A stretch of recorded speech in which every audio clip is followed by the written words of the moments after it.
how do you like my work? This is my creation, not just mine. So the whole video doing team. nothing, no, right? No, he did. It was all about you. It's always the same, you know. All the videos on YouTube, on BasketNews channel, it's all by Gytis. No credit to others, huh? Yeah, no credit to others. You're a selfish player, man. But do you like the work of art we did here? I feel pretty comfortable here. And you, Gytis, enjoying the new I feel studio? like in a 19th century dungeon. I'm not saying it's bad. Let's hope it is cozy. We don't get to those behaviors of that century in the studio. I hope so. No, it's nice. It's nice. We have some nice pictures, Pete Michael. We have some Wall of Fame over there. And we will do some adjustments. We need to think about what we're going to do with these, because we can always change it. And it must have some meaning, I think.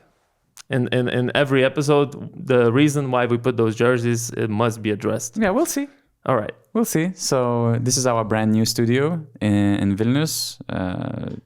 This is also the reason why we are recording the podcast not on our usual schedule. Also, some guys are out for vacation. I just came back. And Gytis also has some news to share. He faced NBA player on a basketball court, right? Am I right? Not exactly. A former NBA player, current Partizan Belgrade player.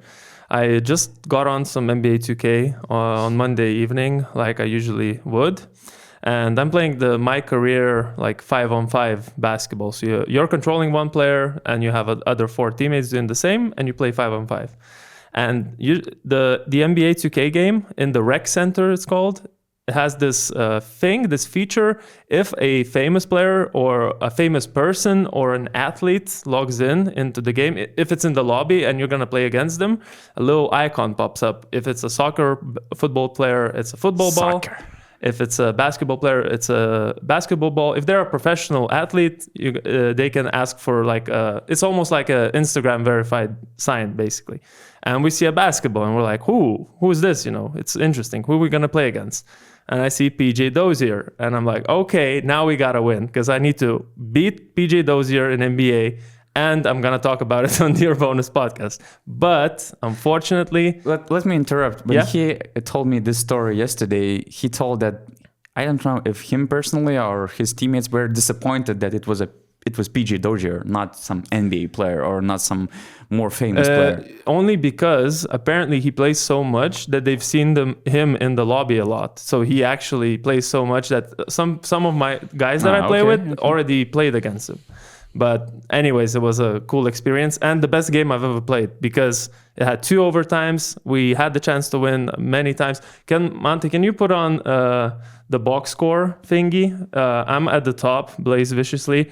I had 16 points, 17 assists, and not great shooting. But if you look at the other team down, PJ Dozier is there, and he had 17 points. He was actually playing quite solid, but he was playing like he does in real life. He wasn't shooting very confidently, but he was always driving to the rim. He played like power forward position. I don't know, man. 7 from 10 seems to be kind of good confidence in his shooting. No. But like we left him. No, let me tell you. Shots. We left him open a lot of the times, and he would drive instead of shoot. So yeah, but that's my story. And also, if you could put the other one, I just want to show you my player. This is my player. Can you tell who it is? It's Milos. Yeah. So that's why if you looked at the previous slide image, I had 17 assists because I'm playing like Mil. I'm selfless. I'm passing the ball. So it was a fun time on Monday, but unfortunately we lost against PJ Dozier's team. So since you faced PJ Dozier, you were motivated to even overperform. Oh, for sure. I mean, my hands were sweating. Maybe that's a potential idea for the NBA to make this crap game more entertaining. I mean, oh yeah, we're gonna talk about game that. Was a crap. It was at all-time crap level. Actually, with the East team becoming the first one to surpass 200-point mark, we had 168 3-point attempts, 289 total field goals, 3 personal fouls, 5 free throws, and 1 million complaints about the event. What was your low light of this whole crap show? Well, I don't know. To me, for some years already, it has been only about the 3-point contest and nothing else. We had a really good All-Star game when they first introduced this format dedicated to Kobe when he passed away, and we had a great game of basketball at the time. But ever since then, it's getting worse every year, I would say. And so people tune in basically to watch the best players in the world to play pickup basketball, and of course they want this to be as serious as possible. I cannot tell you a particular lowlight because since I don't really feel the need to watch the whole game, I didn't. I just watched the 3-point contest, the Steph Curry versus Sabrina Ionescu thing, and the dunk contest. So I just have to say that we can discuss a lot about different formats and ideas, but it simply is down to the players. Like, are they up for it or not? Because back in the day, you had the same format. It was West versus East. You didn't need to change anything to implement rules or any prizes that they could win. They just wanted to play against each other to prove something. And basically, the East always wanted to beat the West because there was this notion that the Western Conference is always stronger. It has more star power. So you could see Shaq with his Orlando Magic jersey dunking over David Robinson in the 90s and stuff like that. I actually loved when they played with their team's original jerseys. Of course, there were a lot of colors, and sometimes you might, I don't know, when you play, you might get confused. Start getting confused who's your teammate and who's not. But it was nice. They were to see. representing their team. Yeah, they were representing their teams. And right now what we're seeing, basically, I think it's just for the kids. I don't think it's for basketball geeks or for basketball fans. I think it's for kids. And if you play for kids, if you try to entertain children all over the world who idolize Luka Doncic, Steph Curry, or Dame Lillard, well, then you probably should play early in the afternoon so that the kids could actually watch the whole thing. Because for real basketball fans, it's just a worthless game. I think one of the broadcast members summed it up really well, saying it's actually more entertaining watching the fails, like the missed shots and the stupid turnovers they were doing, because the value of points has completely diminished. So any points you score, nobody cares because there was absolutely no defense. So now it's more interesting to watch when they do something stupid, ridiculous, Right. So yeah, that's pretty much my take on what was the All-Star game. I agree with you. Sabrina Ionescu, 3-point contest, the highlights. The dunk contest, I say, was a highlight and a low light. Highlight because of Mac McClung.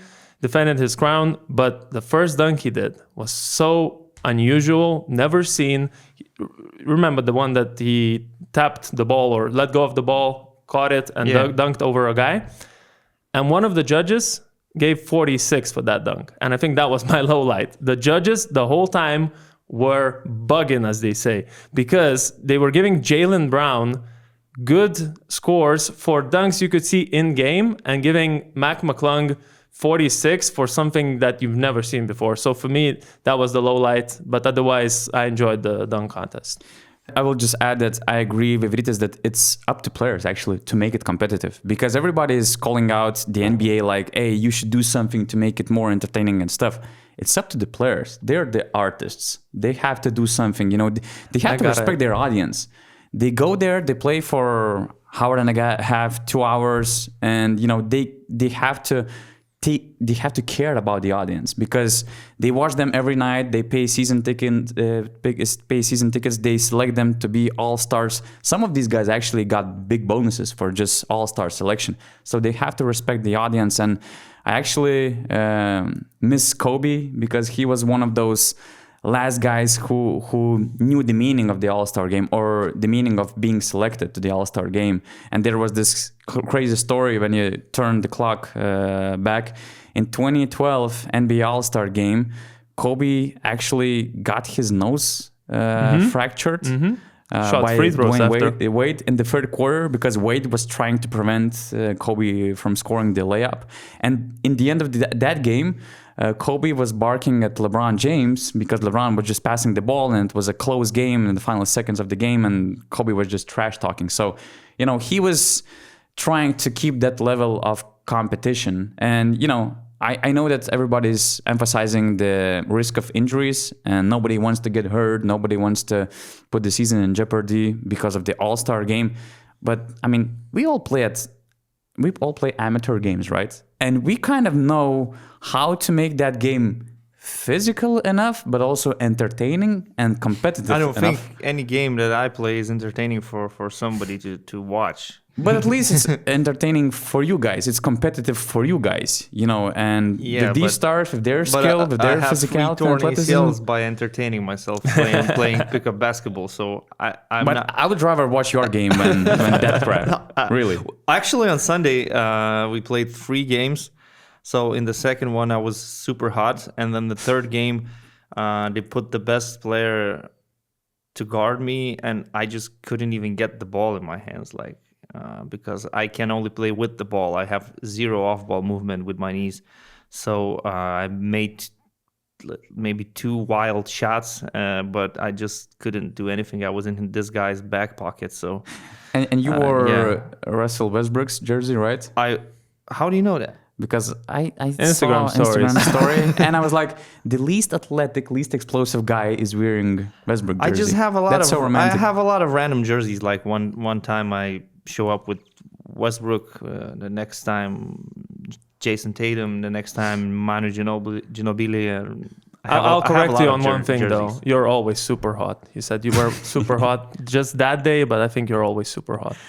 In what way? Doesn't matter. Okay, let's move on. So since I mentioned this 2012 All-Star game, make a guess, how many guys in this room were in that game actually? So 1, Parker, not sure, but probably. And then who's there? That's it. Pete Michael? No chance. I don't think so. I don't think so. No, MJ, no, probably not. That's Kobe. Kobe was there. That's Kobe's bobblehead. Oh, okay. I didn't notice. Yeah, that's true. That's it, probably. So Pau. it's either there is Tony Parker there or not, but Gasol for sure. Actually, Tony was there and Pau was not. Okay. Marc Gasol was playing that game, and of course Kobe was there. So we have some retro jersey, we have some current NBA stars jersey here as well, and of course all the credit goes to SK Store, our friends, skstore.eu. One of the best online basketball stores, now available for worldwide shipping. Browse through all kinds of basketball gear, shop retro sneakers, and find yourself a jersey of your favorite basketball players. What's the jersey that you would like to get, Gytis, from those retro days? That is still missing in your... I would say I like those old school Orlando Magic jerseys when Shaq played for them, and I would like to get Penny Hardaway's. Or Seattle Supersonics, Gary Payton, or Detlef Schrempf. Okay. This one would be rare. But there are a lot of examples I could name of jerseys I would like to have. Because most of them that I have right now, basically I just find them in second-hand shops. So they are completely random. Like I play with Chicago Bulls jersey. That's Ben Gordon's jersey. It's not like Ben Gordon was my favorite player or anything like that. I just have it, and I use it. So if I could choose one, Penny Hardaway, Orlando Magic, that looks super cool on YouTube videos when I watch NBA from the 90s. I just recently finished Shaq's documentary on HBO. So yeah, that jersey was really cool. I would say the black one better than the white one. Okay, I have a feeling that you could find something on SK Store. I will look for it. I have something you wouldn't find there. Martinas Andruškevičius jersey from Cavaliers or Bulls. Because I would like to have a jersey that I could tell a story about. This is the longest name on a jersey that's ever been there. That's my pick because of those reasons. Since we have Pau and Tony Parker on the wall. Here you go. Penny Hardaway jersey. Nice. 87 euros. 87 euros. On SK Store. That's nice because in the NBA store in Milan, I saw it for 200 euros and I didn't buy it because it was too expensive. Wow.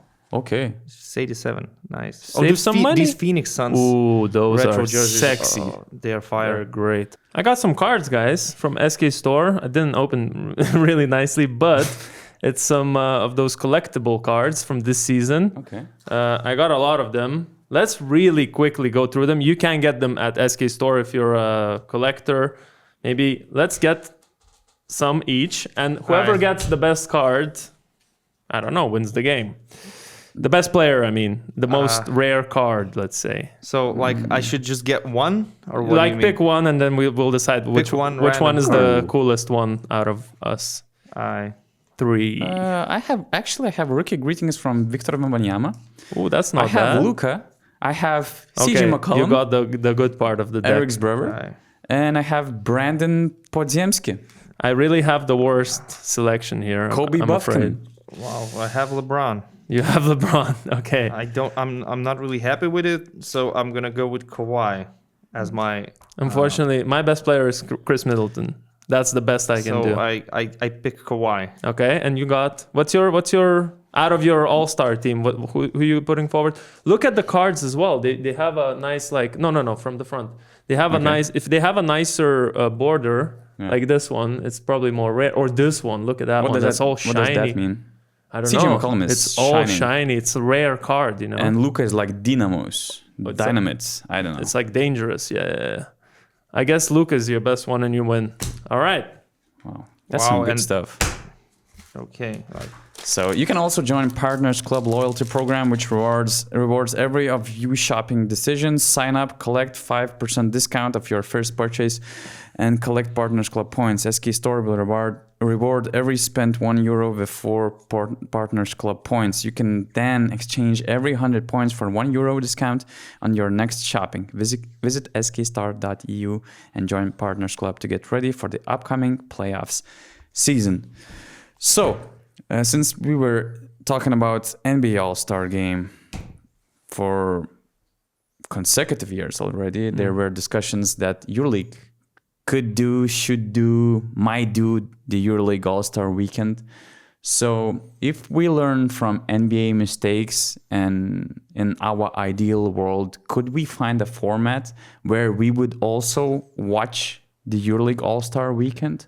I think we can, Donatas. I think we can. Yeah, I see, you did some stuff on genius YouTube idea. already. Huh? I see you did some stuff on YouTube. I did a video about it. I presented my version of the All-Star game, but it's been about 2-3 weeks since then, and I have some fresh ideas. And I believe that, you changed your mind on some a little points. bit, yeah. But most of all, I have an idea of a format of an event that could replace the dunk contest, because I actually think the dunk contest is getting more and more redundant. We've seen all the dunks, and especially in Europe, we wouldn't see something better than in the NBA. So instead of the dunk contest, instead of the skills challenge, let's keep the 3-point contest. Let's have the All-Star game, and now I have a proposal. Everyone's been talking about that one-on-one tournament in the NBA. But the problem there is everyone's a big star. Everyone has a big ego. Nobody wants to take a risk and the chance to be embarrassed by losing in a one-on-one tournament. So instead of that, you put that in the EuroLeague, where we don't have this problem, because we have players who have a lot to prove. They are in the EuroLeague because they cannot be in the NBA because maybe the type of game they play is not, suitable for the NBA, or they don't have enough talent, or whatever is missing. So they have a lot to prove. And I think we actually don't have these stars. We have basketball stars. We don't have stars. Like our biggest, I don't know who has the most followers on Instagram, but like it's probably up to 2 million or something at most. I don't even know if that's Except actually from Kemba. Yeah, I'm not sure. And Kemba is an NBA star, really. So basically, I don't think anyone would be embarrassed. We have a lot of talented scorers, guards who would like to test themselves against each other, I think. So this one-on-one tournament idea would be great. You would have different position players play against each other, random draw, and imagine you spice it up a little bit, put a center in there, put a forward in there, and then it's basically what I thought about this. The UFC, the MMA that I like to watch. UFC was created for the purposes to find out which martial art is the best in a street fight. Which, is it karate or boxing that would win? And they did that. They had a bracket, and these fighters fought each other, and a Brazilian jiu-jitsu guy got on top. Here you would have which play style is the best for one-on-one. And for me, it's very curious to know, is it the center who's going to dominate, the whole game and just like score all the points? Or is it the guard that's going to, go around the slower player and score all the points? And, who would win in this situation? So you have this tournament, and then another, sorry for my big rant, but this was, when I thought of this, it was like, oh my God. You're presenting it like Tenkaichi Budokai from Dragon Ball. Oh, okay. Promotion-wise, imagine having these quarterfinals, and you then can interview one player, another player, and make it as a sort of a fight promotion. Like one player is going to say he's going to beat the other. And basically, I think then you can start building promotion. Because in team sports, I see the problem of we don't have these promotional videos because it's a team sport. But if it's one-on-one, then there's no, I'm better than you, I'm better than you. If people are going to do that in Europe, I'm not sure, but that's my idea how to make They're not going All-Star Weekend. I had the same idea, but I would, except from going with the random draw, I would start with clear pairs, and then in the second stage, I would do a draw, because I want to see Mike James playing versus Shane Larkin. I want to see Eddie Tavares going at Mustafa Fall. I want to see Slukas versus Thomas Walkup. So, I prepare all this stuff, all those promos and stuff for the first round only because I don't, in some case, if let's say Larkin is facing somebody and he's losing, I don't want to lose this matchup between Mike James and Shane Larkin. So first of all, I have this clear order of at least 8 games, 1-1 games, and then in the second stage you can go with the draw. But yeah, that's something where I think that EuroLeague could be more aggressive than the NBA. They should start this idea because it brings a lot of promotion opportunities, a lot of interesting angles, and yeah, there's nothing to be embarrassed of losing those games, even if it's the NBA. I mean, it's a good idea to if you're not motivated enough to play in the All-Star game, you might be motivated to be called the best one-on-one player in the NBA for the entire year. So for me, it sounds cool. What do you think, Gytis, about it sounds cool. In practice, it's not going to happen. But, like the popularity of the sport in Europe is not huge. So I don't think it would attract a huge TV audience. And for the players, from their perspective, well, basketball players, as most people in capitalist society, are money motivated. So if you put a good prize for this competition, they will definitely show up and they will play and they will try to beat each other. If there's no money involved, I don't think they would bother doing it. And you can imagine their coaches, like their reactions. Like, now we're going to go for the whole weekend to play one-on-one basketball and then play a EuroLeague All-Star game as well. And we're going to be super serious about it. We're going to compete. We're going to battle each other. And I can imagine Bartoka saying, no. We already have 3 injured players on our roster, so you're not going anywhere. So I don't know. I mean, it seems like even to get the best players to a 3-point contest is difficult because the coaches don't want to waste their energy on 3-point shooting. This is what happens, for example, in Lithuania when they tried this during the cup it's weekend. A different topic. But it's a different topic. It is a different topic, but I'm just saying that none of the coaches would want to have their players competing in these events. Hey, but stop asking what coaches want, Yeah, actually. yeah. If you want good for the league and for the players, actually, because players also want to be promoted more. So put money on the table. That's the only 100K thing. for a winner. Is that enough in the EuroLeague? I think for a player Sounds in the solid. EuroLeague, Sounds solid. Maybe. winning a tournament, like Yeah, maybe. I mean, okay, it's a good amount of money. But I'm just saying, like... If we have a 2-week break, let's say we have the same situation right now, okay, but cups there's and cups, stuff. It's, yeah. In an ideal world, we have this break where players can go to Athens. In my eyes, the first event should happen in Athens because we have 2 big fan bases. And also Greece has the All-Star game history. They also do the All-Star game in Greece, and it feels like it's quite good, it's quite important. So let's make it somewhere where you could feel the buzz of the All-Star event in the entire city for the entire weekend. So yeah, I would do in Athens, and I mean, You put it during your time off, so coaches shouldn't be bothered about anything. They would be bothered. They would be extremely bothered. We're talking ideal world first, right now. Then first of all, I would like to test the actual All-Star game to see how successful it could be and the popularity, how people would react to it, and how the players would, perform, how they would feel. Yeah. And then if everything goes well, you can expand this to the whole weekend of events, and as you said, maybe this crazy competition, the martial arts tournament. So and if we have an All-Star game in EuroLeague, maybe we should also discuss what type of game it would be, because we don't have conferences. Is it like Europe versus rest of the world? Or since the most percentage of players in EuroLeague are Americans, is it USA versus rest of the world? I've done some calculations. I've just counted some things. So I had the idea for East and West. I did a historically bad thing, drawing the line through Germany. So I mean, that was a bit of a I think you shouldn't have done that. I know.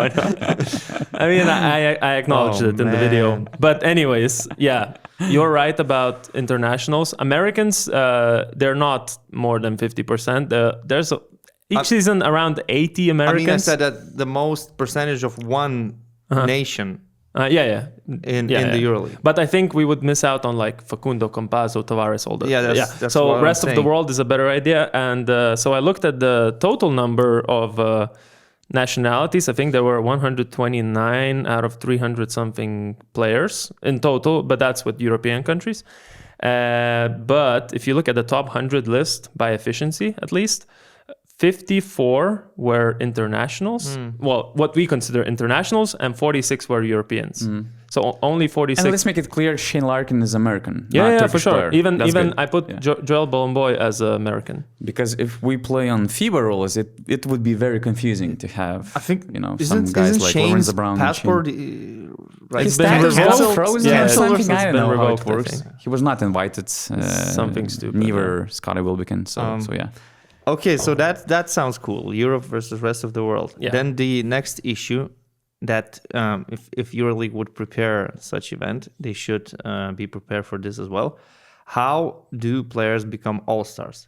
Because if it's just public vote, then it's gonna be really bad. This is Olympiacos. It's gonna be really messy. Partizan Zvezda. No players from Valencia, Barcelona, Real Madrid would get to the event.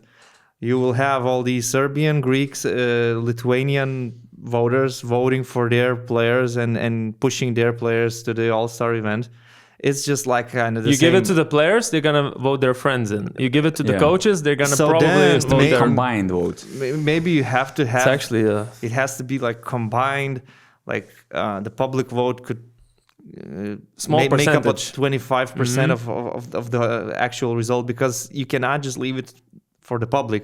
Then it wouldn't be fair. I mean, we're talking about Mike James potentially being the best player in the league right now, but he's playing for Monaco, so he maybe wouldn't even get to this event if it would only be for the fans to decide. So that's another thing. I think we need the dictatorship in this situation. So us free. No, CEO sits Sounds down, good. Sounds or good. us three. I think we could get. We're actually gonna do that right now, right? Like we're gonna. Kind of. I have some names, but I have mean it too was many names, difficult. so- It was difficult, Yeah. This is our podcast when there's no actual EuroLeague basketball. and I think it's fun. And the JJ Redick of our team is gone on holiday, so we don't have anyone prepared with analytics. All right, so are we gonna go Team World or Team Europe first? Let's go with Team World versus Team Europe. Team World. Yeah, the Team rest Rest. of the world. But starters only. Okay. Because it's so hard to pick clear 12-man roster for every team. Well, I did, but let's go with It's the hard starters. to pick the stars as well, but True. I don't know. That's the case. So we're picking players based on this season only. Yeah. Yeah. On this season only, right? You could also say Mike James has that James name, and like LeBron is getting voted in. Mike James must be there, and I think for sure he's playing at MVP level. So yeah. He's in my team. He's in my starting five. It seems like he's not gonna play till 40 like LeBron does, though. And then on the bench, I would have. I have Facundo Campazzo, Mike James. Then I had some inner discussion with myself, but I put Wade Baldwin, Chima Moneke, and Eddie Tavares. Oh, I got Baldwin at 3 because I had to push the guards to play the 3 because of the, Me too. So this was your starting 5? Yeah. Can you repeat it? Campazzo, Mike James, Baldwin, Moneke, Tavares. Okay. I don't think we need positions actually. Yeah, we talked about this already, but I tried, but I'm not confident about Bonzi Carlson, for instance. He's good. He's having a great season. Or Nigel Hayes-Davis. No, so that's what I'm saying. We don't need positions. We can vote 3 centers. Yeah, okay. Who cares? I thought that's okay. That's cool then. But James and Campazzo, they should be here. Chima as well. I mean, Chima or Alec Peters. For entertainment reasons, I put Moneke in the starting lineup. Sorry, Alec. You're great. You deserve this extension, but Shields is in the discussion, would you say? Okay, so I have James, Campazzo, and Larkin. Shane also Larkin also I had Larkin. on the bench at He's least. like my 6th man. I will have. I don't care that Ephesus is not a winning team, but his performances deserve. And he's an iconic player, so at first at least for the first inaugural All-Star game or this whole event, you need if for the first names. Inaugural and iconic, then I think we need Serge Ibaka. I have him on the bench. Does he qualify as a Spanish he's, player? Congo, right? I think he's from Congo. Oh man, well, naturalized Spanish player. Yeah. Aye. Also on the bench, I would have Evans and Punter because I think they would deserve it as shooting guards. Let's say because whatever you're saying positions doesn't matter. Guards. But whatever. Just say guards and that's. So we good with I think we pretty much discussed every name possible. Yeah, Tavares, for the team world. Tavares, Moneke, Larkin, Campazzo, James, starting 5 for me. Okay, now the difficult part. Who is the one at the 1 position for Team Europe? I actually had only 3 guys on this point guard lineup. And this list included Tomas Satoransky, Miloš Teodosic, and Sylvain Francisco. Okay. But just for Teodosic, his iconic, legacy in the EuroLeague and his passing ability to make the game real entertaining, I would put him in the starting 5. Okay. Well, Kostas Slukas is not playing the greatest season right now. I forgot about Slukas, to be honest. But I think he would start for me because I looked at all the metrics, statistics, and like he's still there. He's still the first European point guard to come up in efficiency or points, I think. So I would go with Slukas. And shooting guard, Janan Musa, because I have Musa too. I don't think we can't. Sorry, we I forgot about anyone. Slukas. I'm going with Slukas then. Musa and Hazonia both could be Hazonia on my bench in the lineup. I'm deciding between Hazonia and Shevon Shields. Shields has Danish passport. He's actually invited to play for Denmark. Shields is not an American. Well, it depends on how you look at it. He does has have dual citizenship. I forgot about that. And probably he's not a naturalized player in FIBA context. He just has one of the parents, I think, or something like that, right? Yeah, like maybe. Or I don't want to. Relatives, whatever. Yeah, that's the gray zone of this All-Star weekend. Okay, so I'm going to Hazonia then. Okay, Metoglu at 4. I was deciding between Metoglu and Shengelia. Shengelia can play since we have Slukas, I don't want 2 power players. I want to divide this starting 5 game. So if I have Slukas, I go with Shengelia. Well, what if you have Musa at 2? You can't have Hazonia at 3. Shit. Stop with these positions. Like nobody cares. Well, no, in the same 5. I mean, so I'm going with Teodosic then. Okay. We're all good, right? Yeah. And Mirotic, you're not even considering because he didn't play enough games, or because I just really like how Shengelia was playing, how Metoglu was playing, and how their teams were performing. I guess Virtus also deserves a player. Yeah, exactly. We gotta allow this team to naturalize players. They're gonna get their asses kicked. The rest of the world. Probably. The rest of the world is What about center rotation? Well, I have 3 names. I don't know who you're putting in the. To me, it's Vesely number 1. What about Lazor? I mean, it is a backup toss-up, but between the 2. I don't know, man. This Europe team doesn't look too good. Like, I mean, when you compare it to the other team, like yeah. you played Dozier with the Colo or something. I don't know, man. We don't. But have, still, that's a good thing. I mean, don't have I see American too many players guards. or rest of world players being super motivated to prove Yeah, themselves in 'cause this we're- game, and we would see some kind of competition. Yeah. And I Especially in would the like to first see. one. In the very first one, there would be Yeah, a big that's true. event. What is it with Europe not having good guards? I mean, it depends how you look at it. Look at Spain; they always had good Yeah, guards. Lorenzo Like, Brown, Lorenzo for Brown was example. good. Oh no, I'm not talking about.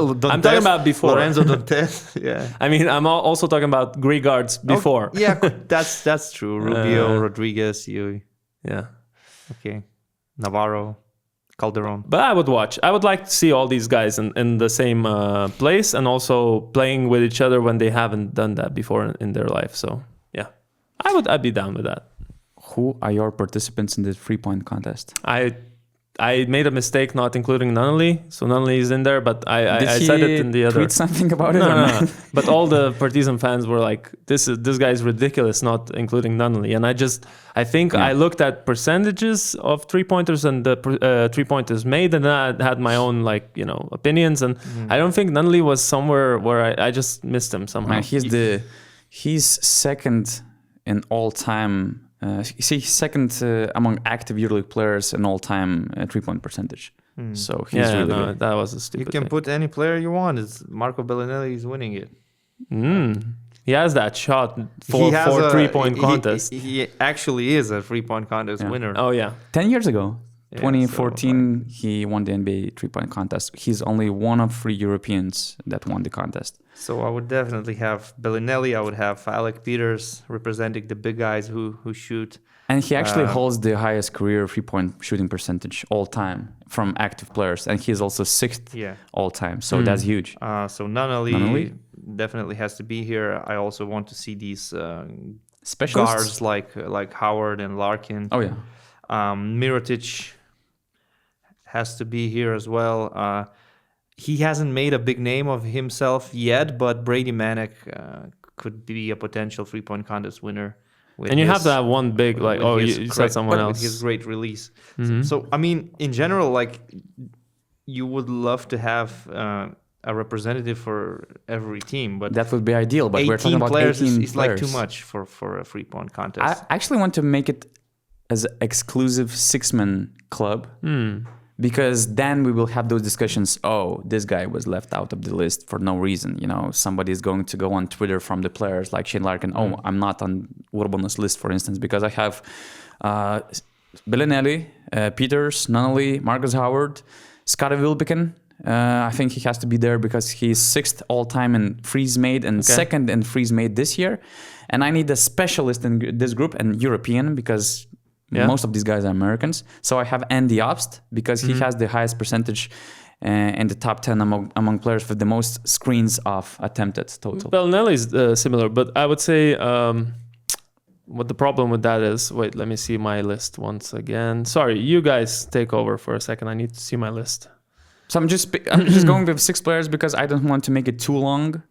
I want to keep the attention of my fans. Okay. And I'm not going to be fair with all teams, but I will spark a discussion. This guy deserved this place or whatever. I think having 8 players wouldn't hurt. That's true. I mean, adding Larkin and Mirotic, for instance, nobody. NBA does 8, right? I think NBA does 8 players, if I'm not mistaken. Yeah, I guess. I think when I did some research. They had a 4-way tie, so they all did half of the routine to decide who goes to the finals. But what I don't like about the NBA 3-point contest these days is that they added these money balls, deep freeze. I agree 100%. It messes up the scores. The historical records of the... Historical records. Also, not necessarily the player who makes the most shots wins. He might just be very good at his... Starry zone. Money ball rack. And that's it. And end up with 27 and win. So I wanted to still be about the actual 3-point shooting. So I would go with the classic 5 racks with one money ball. Yeah, 1 money ball, 4 simple balls and 1 money ball, and that's it. So nobody gets an advantage, let's say, by picking his sweet spot. or I having agree. the advantage because of the deep range that like Lillard or Trae Young has. So yeah, but I think we can come up with 8 names easily. All right. Okay. Should we move on And I have to anyone? Yeah. I agree with your point about dunk contest, but I would at least try for once. At least once. Yeah, and this is my short list of potential participants. I would go with Wade Baldwin, Got him. Mario Hezonja, Dante Hall, Isaiah Cordinier, Shaq McKissick. And then I was thinking between Tyreek Jones, because I think he could do something extraordinary, or I would just send Matthias Lesort and some guys, to get posterized. I'm not expecting creative dunks from Lesort, but just throw 2 guys under the rim, and Matthias Lesort is going to dunk some crazy poster dunks. So You're missing one guy from Josh Nebo. No. No? Gabriele Procida, like Augustus told the young me. guy, He did a 360 He's dunk. really good at dunking. He gets a lot of lobs, and he's a guard. I'm and keeping he's him good. for future, actually. Okay. Again, this has to be exclusive list of guys, so I'm keeping him for future. But you need a Mac McClung, a player who actually doesn't play that well. Well, he's playing good, but like someone, just a EuroCup player. Okay. someone who is Yeah. just dunking really good to just at least save the contest if everyone else doesn't do There well. was this guy in the EuroCup who went to Japan, I think. He played for Prometei last year, and we made the the thumbnail one who of him jumped flying. very high. Yeah, I remember. Stephens. I don't remember, but he was That good. guy was Gigi crazy. Stevens, no? Could Something be the like case. that, Yeah, could be the case. So that would be a great way to promote EuroCup as well. Let's just hope that EuroLeague doesn't take our ideas, because we will get threats from head coaches, and we won't be safe. We're getting threats from head coaches for no reason anyways, so probably you heard about some These are not cases. serious threats. Maybe they are... Mindaugas would tell you otherwise. yeah, probably. but if someone's offended but not actually affected, it's fine. But this would definitely affect their If it actually went through the way we their just teams. described everything. like no, as I said, EuroLeague coaches wouldn't want to have their players on a full weekend trip Yeah. to Athens, Hey. playing basketball, playing competitions, dunking, doing all that. If I'm EuroLeague, they have Turkish Airlines, they have some other sponsors. Just send those coaches and their families for the entire weekend to some nice place like Tenerife, for instance, Yeah. and they're good. They're gonna be good. Really. Then there's the last problem, that would this weekend create any actual commercial value? We need to see. Because the actual EuroLeague doesn't. So would the All-Star weekend? I mean, I suggested Madrid for it in my video, and then all the comments were like, no, if it came to Belgrade, we would watch, but that's just some people saying that. But apparently, at least the Serbian people are saying that they would go, even though it's not their... Athens is the answer. But so. Athens is warmer, I guess. And let's try at least for once. And that's the best part. You don't need to make it annual event. You can just try for once, and we'll see what we can do from that. All right. Actually, we're talking about some imaginative basketball tournaments, EuroLeague All-Star weekends, but we have some actual basketball this week with national teams. 2-week FIBA window, the longest that we had during the season. And the assignment that I had for you guys was to rank 5 best national teams in this window from the entire world. It means we might select Team USA, right? We should probably, because this is this great team nation of basketball, Canada, They have all those teams. Michael Carter Williams in the team. Alfred USA. Payton, Yeah. somebody else probably. Somebody else is Somebody else a is lot a of very somebody respectable else's. way to describe it, yeah. So who's gonna start? Let's start with the number 1, and probably that was the easiest one. Depends how you look at it. I To think me, I have a different team. France was a clear number 1 team. And I have a different team. Oh, really? Yeah. Okay. Spain. Because I do not trust Vincent Collet to be successful with Come whatever on. team he has, because I've seen it now twice, maybe even. Come on. I don't know. And also Spain, you cannot say that they don't have one of the deeper rosters of at least high-level experienced players. I love Spain. They're in my top 3, but you cannot focus on coach's impact so much in a 2-week situation. I wouldn't call it a competition. I agree with that. And they're most balanced team. They have so much talent on their roster. They could potentially have Selene, Francisco, Cordinier, Luvavu Cabral, Yabusele, Lesort in their starting five, and they have Poirier, Inglis, Rissacher as their backups, guards like Hifi, interesting guys coming from Eurocup. So, I mean, they're stacked by FIBA window standards. Oh, of course. And nobody can match them with depth. And I would say that they have at least 5 guys who make the top 60 in the EuroLeague efficiency. Nobody can match that number. If you go with every other team, nobody except from Greece has only 1 player in top 60. Spain, they don't have anybody.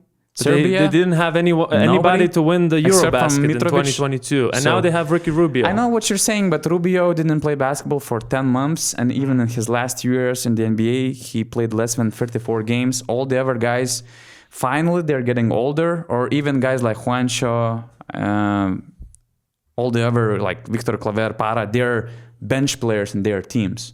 So, I mean, I don't want to disrespect Spanish national team and their players, but compared to at least France, I mean, France has to be number 1. I agree. My decision was based a little bit more on the coaching side, not the You were roster. probably too young to remember when Vincent Collet was actually winning things. No, I remember. And medals. I remember. 2015, I remember very well. Okay, nice. When they beat Lithuania. I don't know. I final. have to agree about France, but in general, this task, is going to be a Gytis rant about FIBA windows. This window, it just makes me puke, man. Germany, they're world champions. Do you see actual world champions in the roster? Nick Weiler-Bob. They have 2 players, I think, but they're Weiler-Bob and David Kramer. Yeah. Like, what are we talking about? They don't make my top 5. They're number 7. It is like EuroLeague made this possible for their players to go, but a lot of them didn't. Some of them did. And even if you look at the Lithuanian team, it could be much stronger and better. With the guys who don't play in Lithuania, basically. If you got more EuroLeague guys. You had Grigonis, you had Sedekerskis. You would love to have Giedraitis. Giedraitis since he's playing great, but now he has an injury. Is Rokas Giedraitis in the roster? He is. He's the sorry. one EuroLeague player who is arriving from his foreign club.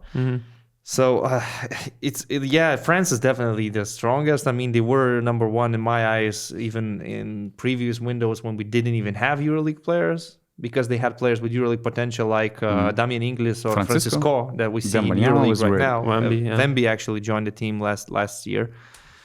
So I don't think there's even a debate. France is the best. And then at second, do you have Spain, or do you have it at third and you have a different team at second? That would be easier if it was a tier list, you know, because I have teams like Serbia, Spain, and Greece actually. Oh, really? And Argentina in my top 5, and they're so close to each other in my eyes. That's, for me, there's basically no difference between them. I'm gonna go with Serbia as number 2 because they have. Spain obviously also has experience, but Serbia has.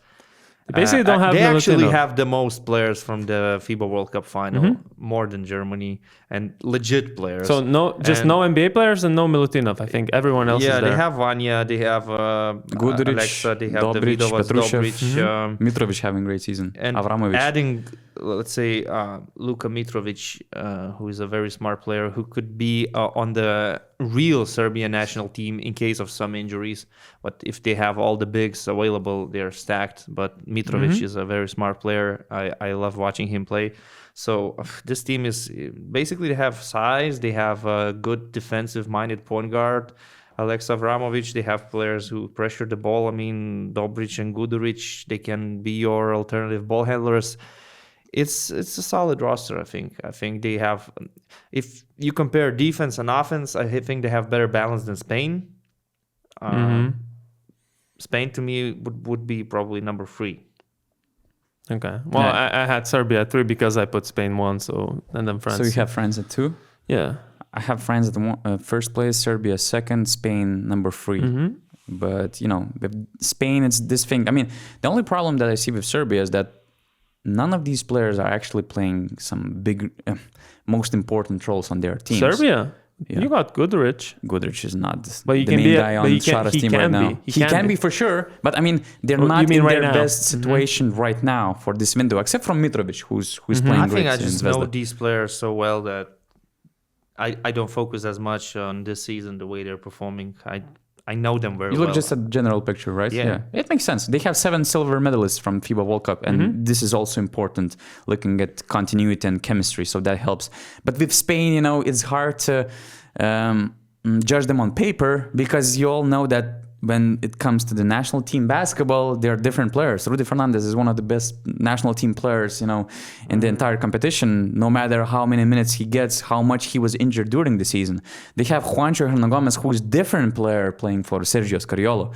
Ricky Rubio in the national team basketball, I mean, his brains, his vision, everything, I mean, he will recover quickly to be good. I don't know about that. Well, we'll see. We really don't know what not shape sure he's about in. that. We don't know Okay. what shape he's in. So, I mean, Diaz, Brizuela, I mean, Scariolo will make them look good in the national team basketball. That's why it's hard to judge them. Is there a Balde as well, I think? Or And I had this, you know, tough decision with Argentina, because they have Campas, I mean, one of the MVP contenders in the EuroLeague.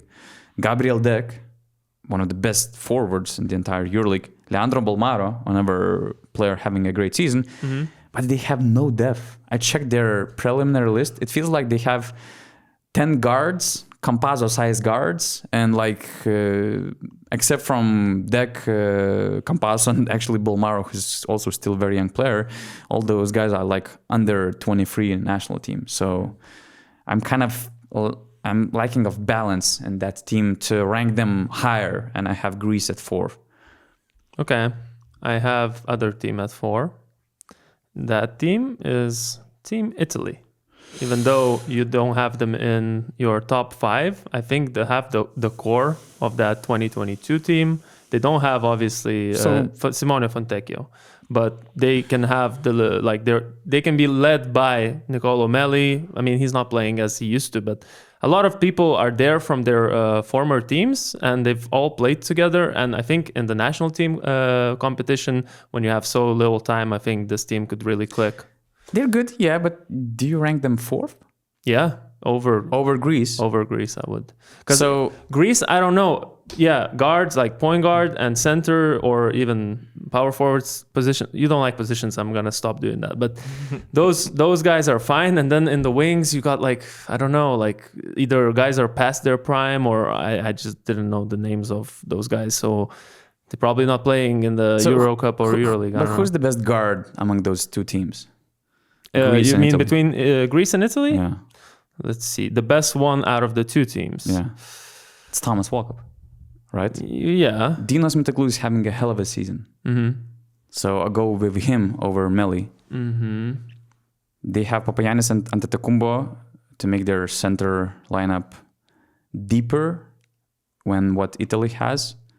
And I don't know, man. Maybe you're right. I mean, Papa Nikolaou, very solid veteran. Rokavopoulos, Larenzakis, Kalaitzakis. so who's going to be the leader of this team in terms of scoring and all those things? Or this That's the issue that they had in the World Cup.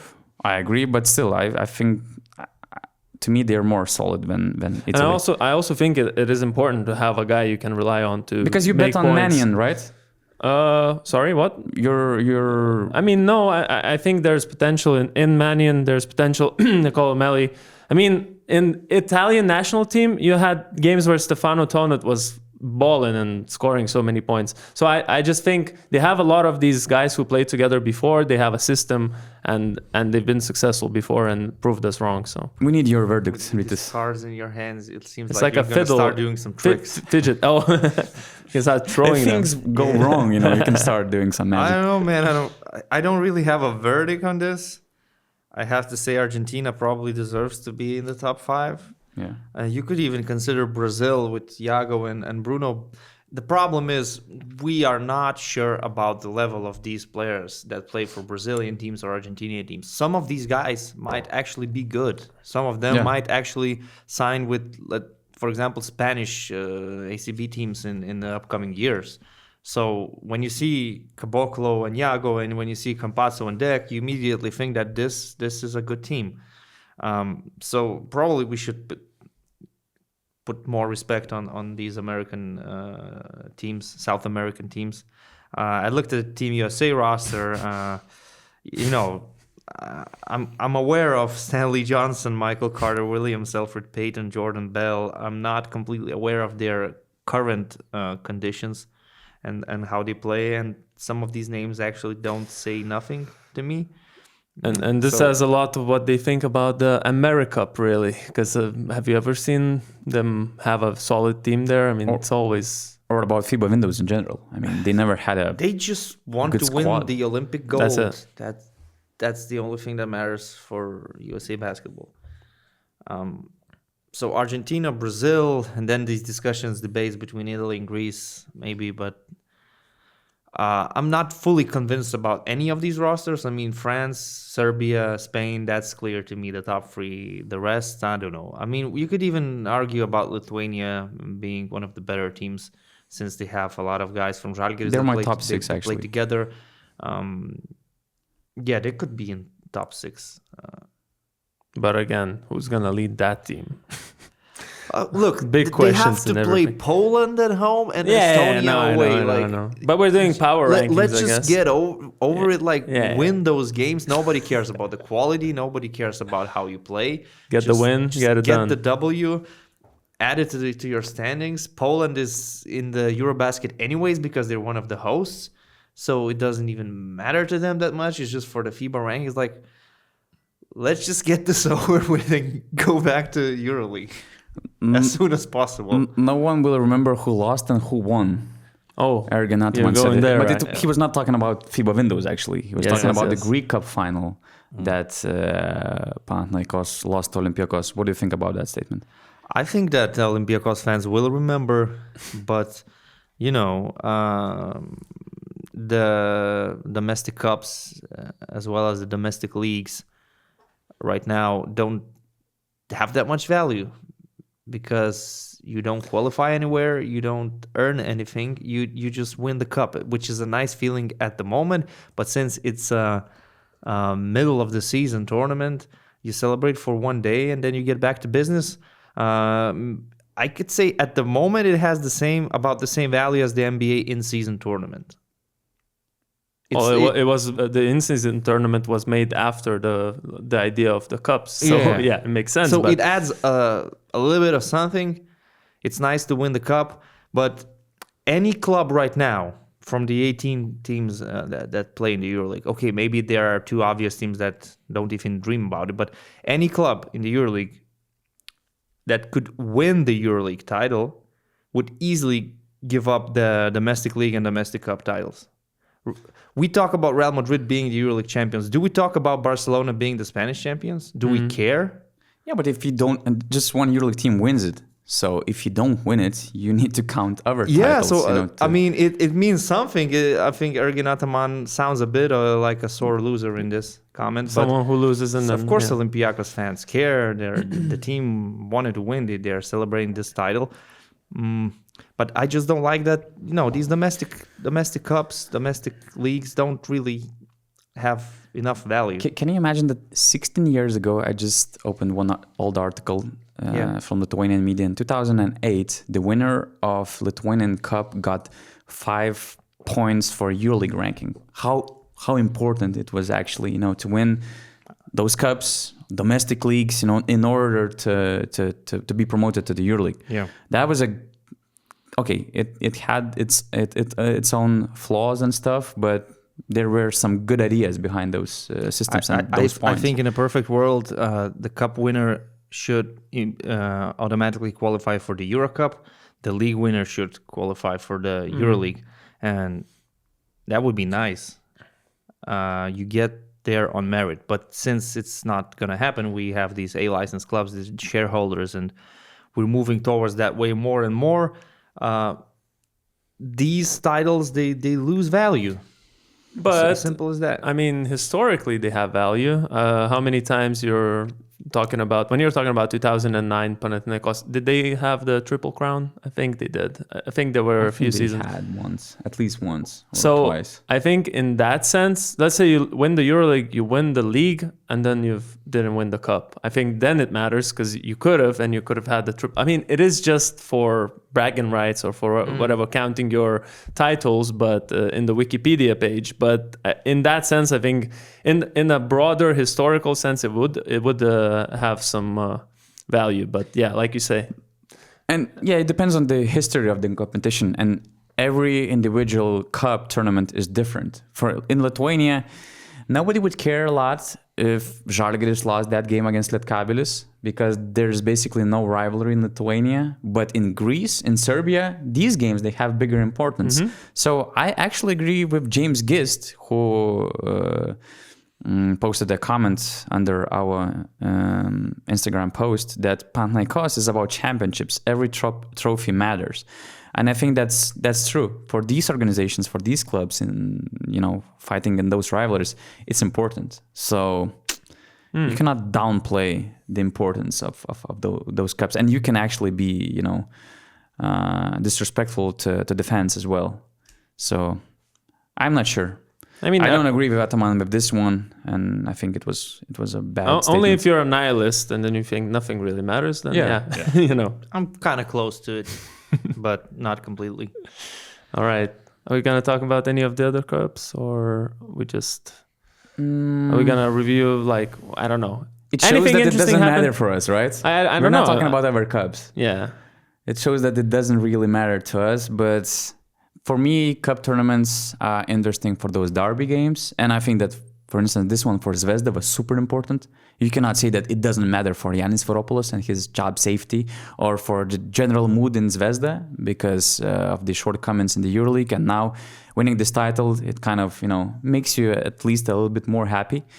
I think it was also important for Olympiacos because it looked like Panathinaikos was, trying to take over the crown in Greece. I love those fairy tale stories like with Napoli. And I think those cup tournaments is a good situation for those little ones, to prove themselves, to put them on the map. Like, for instance, the head coach of Napoli is Igor Milicic, the head coach of Polish national team. I will have an interview with him tomorrow, and he's a promising coach. He did some great job with Poland national team already by qualifying to the top 4 in Eurobasket, beating Slovenia in the quarterfinals. So this title as well, his achievements in Poland. I mean, for these coaches, for some of these players, these tournaments are really important, to put them. You also did mention one of the Serbian teams that played in the semifinals against Partizan. It is from a town that has a population, it could qualify as a village, 2,000 people. And they were competing against Partizan, at least in the first half of the game. So another example to add to those. We had this Priene fairy tale 10 years ago, probably, as well. Exactly, a town of 10,000 people, maybe 5,000 people. 8,000. And they beat Žalgiris in the semifinal and Rytas in the final. So it was a huge celebration in Lithuania. But I would love that these teams could have tools to build on that. Yeah, would get some kind of reward for that. Some TV money. You qualify for a European competition, because right now you just have the cup. You're happy. Maybe you had a good run in the cup competition. And that's it. Next season, you start from scratch. So, at the same time, I would love these big clubs to be in a position to actually be punished for a bad season. This is the moment that I hated the most during the last decade in European basketball landscape is when Žalgiris finished 3rd in Lithuanian League and nothing changed. Absolutely nothing changed. But what do you mean by that? What can the league do to make... The league cannot do anything. We just need to get rid of this shareholders competing in the best league in Europe. You have to get there on merit. Okay, if Žalgiris finishes 3rd in Lithuania League, they don't play EuroLeague next season. That affects them financially in any way possible. So they will have to work hard to get back to the EuroLeague, to get back the championship, the Lithuania League Championship, And the same for the domestic cup. It should have more value. Like Napoli, good for them. I'm so happy for them. Will we hear about them anything next year? Probably not. But it's what you said about when you said, oh, in theory, your All-Star game or your All-Star one-on-one tournament sounds nice, but in practice, blah, blah, blah, blah. It's very similar here, where if you listen to the EuroLeague CEO talk about teams that cannot be sustainable, and you get teams like that if they get there by merit, like you say, and then the league is actually losing. But you literally have examples from other sports that the system works. But in football, you mean? For example.